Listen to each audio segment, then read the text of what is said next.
I'm the black sheep in the family, so nobody cares and nobody wants me and don't care, and I do the same for them. 20 beers per day and smoke 3 packets of cigarettes. I drink and I fall asleep and I wake up and take and I fall asleep. And that's the way the night goes on. Instead of drinking, I have to find another thing I want to do, and I have found it yet. Loneliness is something that many addicts and homeless people have suffered from. When his wife died, Kim began heavily using alcohol and depressants as a way of coping. He has come to the Visteldet Centre almost every day for the past 8 years. The centre here in Aarhus is somewhere that people addicted to drugs, alcohol, or even those without a place to go can come and socialise with others in the same situation without judgment, and also get help and aid for their daily lives. At the centre, we also met Jakob, who has recently become homeless and uses the centre frequently for food, shelter and company. So this is it. I've been sleeping at the stairs. When it's windy, it's very tough to lie there without shelter.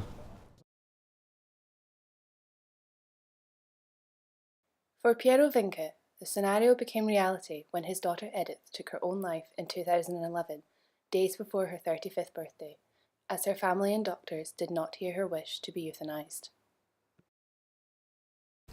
And it is really strange because a police report is like the scenario of a film.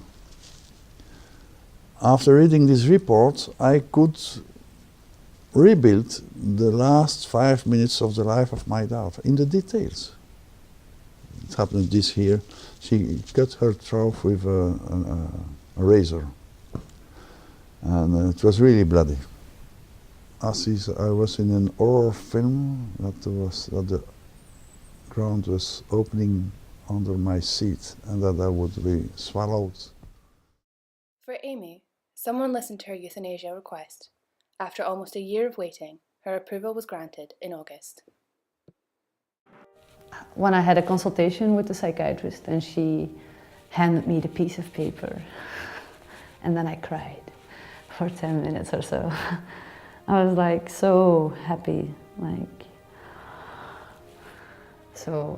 I received it and then I was like, okay, I don't have to commit suicide. And I felt an enormous relief.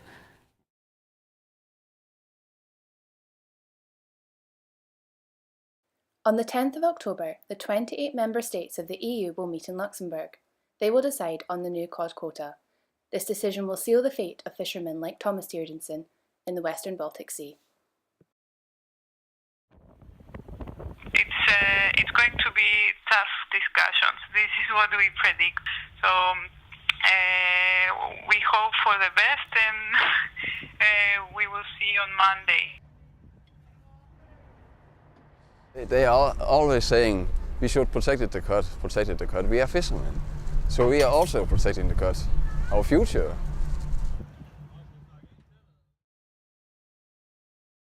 So you're going swimming as well now, are you? Phil Mack runs the physiotherapy clinics in Edinburgh, who try to promote and aid exercise and activity in the elderly population. A lot of people also think that it's too late to exercise when it's never too late. We use that term ageing population. We've only been doing that for the past 10 years or so. And I think there are so many other facets to ageing population, like the stresses on the NHS system and the government, and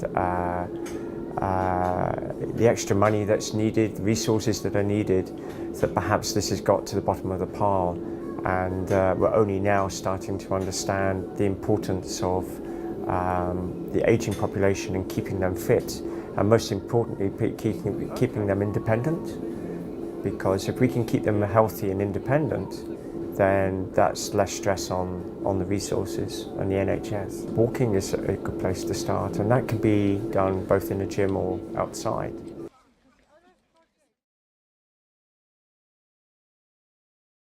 Following the government's decision last week to scrap the EU law that animals feel pain and emotion, we asked those directly affected for their opinion about the law now this research has come to light.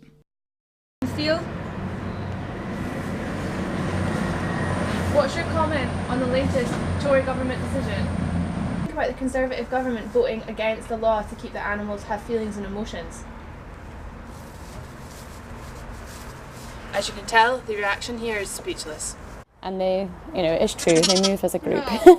Our most common perception of sheep is that they are perhaps not the smartest of animals.